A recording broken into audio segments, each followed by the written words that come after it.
Hi friends, welcome back to Anitha's Happy Home. இன்னைக்கு வீடியோல நான் ஆப்பம் ரெசிபி ஷேர் பண்ணியிருக்கேன்.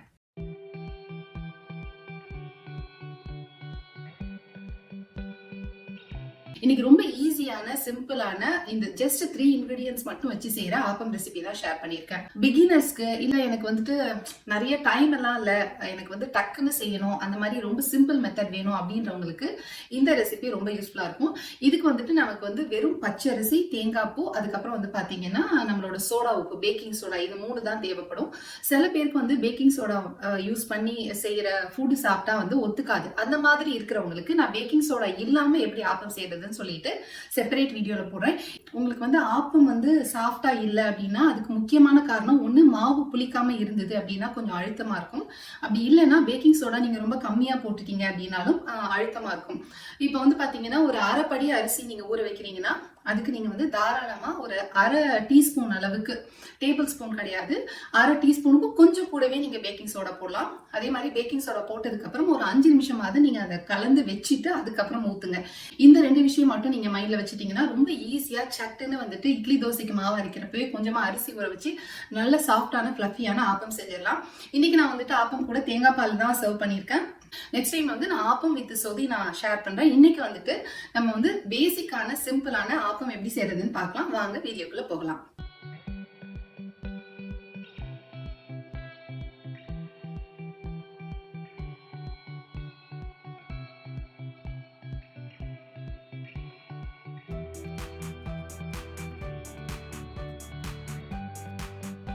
இன்றைக்கி நான் வந்து ஆப்பம் செய்ய அரைப்படி அளவு பச்சரிசி எடுத்திருக்கேன்.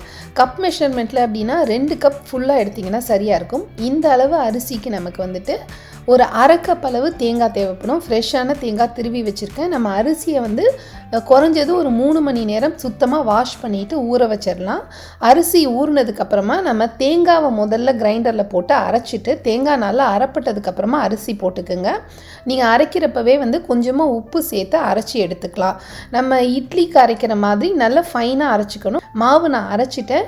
இதை நாம் ஒரு 8 மணி நேரம் புளிக்க வச்சு எடுத்துக்கலாம். நீங்கள் வந்து சென்னை மாதிரி வெதரில் இருந்தீங்கன்னா 8 to 9 ஹவர்ஸ் சரியாக இருக்கும். இல்லை ரொம்ப லோ டெம்பரேச்சர் இருக்கிற இடமா இருக்குது அப்படின்னா ஒரு 10 to 12 ஹவர்ஸ் ஆகும் புளிக்கிறதுக்கு. மாவு நல்லா புளிச்சு இந்த மாதிரி பொங்கி வந்ததுக்கு அப்புறமா தான் நம்ம ஆப்பம் செய்யணும். அப்படி இல்லைன்னா ஆப்பம் ரொம்ப அழுத்தமாக இருக்கும். மாவு நல்லா பொங்கிடுச்சு. இப்போ நம்ம ஆப்பம் செய்யலாம். செய்யறதுக்கு முன்னாடி பேக்கிங் சோடா இது கூட கலந்துக்கிட்டு ஒரு 5 நிமிஷம் அதை ரெஸ்ட் பண்ணிட்டு செஞ்சோம் அப்படின்னா ஆப்பம் நல்ல சாஃப்டாக இருக்கும். நான்ஸ்டிக் பாத்திரம் இருந்ததுன்னா அதில் செய்யலாம். ஆனால் நான் இந்த மாதிரி கனமான இண்டாலியம் கடாய் தான் எப்போவுமே ப்ரிஃபர் பண்ணுவேன். இந்த மாதிரி பாத்திரத்தில் செய்கிறப்ப நமக்கு அப்படியே வந்துட்டு ஆப்பம் வந்து அந்த கடாய் ஷேப்புக்கே இருக்கும். நல்ல மொறுமொறுன்னு இருக்கும். இல்லை உங்களுக்கு சாஃப்டாக தோசை பேட்டர்னில் இருந்தாலே போதும் அப்படின்னா நீங்கள் நான்ஸ்டிக்லேயே செய்யலாம். இப்போ பாருங்கள் சைடில் எவ்வளோ கிறிஸ்பியாக வந்திருக்குன்னு சொல்லிட்டு. இந்த ப்ரிப்பரேஷன் மெத்தட் வந்து ரொம்ப ஈஸியானது. இதுக்கு நிறைய பொருட்கள் தேவையில்லை. உங்களுக்கு என்ன பக்குவத்தில் அரைக்கணும் அந்த மாதிரியெல்லாம் நீங்கள் ரொம்ப கன்ஃபியூஸ் பண்ணிக்கவும் தேவையில்லை. நீங்கள் பிகினர்ஸாக இருக்கீங்க, இட்லி தோசை சாப்பிட்டு உங்களுக்கு போர் அடிச்சிச்சுன்னா இந்த மாதிரி ஆப்பம், அது கூட தேங்காய் பால், நான் தேங்காய் பாலில் ஏலக்காய் தட்டி போட்டு வெல்லமும் கலந்து வச்சுட்டேன். இதை நம்ம ஆப்பத்தோடு ஊற்றி சாப்பிட்டோம்னா ரொம்ப டேஸ்ட்டாக இருக்கும். உங்களுக்கு இனிப்பு பிடிக்காதுன்னா நீங்கள் ஆப்பம் கூட ஒரு நல்ல கிரேவி வச்சு சாப்பிட்டீங்கனாலும் ரொம்ப டெலிஷியஸாக இருக்கும். இந்த ரெசிபி கண்டிப்பாக ட்ரை பண்ணி பாருங்கள். என்ன ஃப்ரெண்ட்ஸ், வீடியோ பார்த்தீங்களா? இந்த வீடியோ பிடிச்சிருந்ததுன்னா மறக்காம லைக் பண்ணுங்க. இது வரைக்கும் நீங்க என்னோட சேனலுக்கு சப்ஸ்கிரைப் பண்ணலைன்னா கீழே உள்ள சப்ஸ்கிரைப் பட்டன் பிரஸ் பண்ணி சப்ஸ்கிரைப் பண்ணுங்க.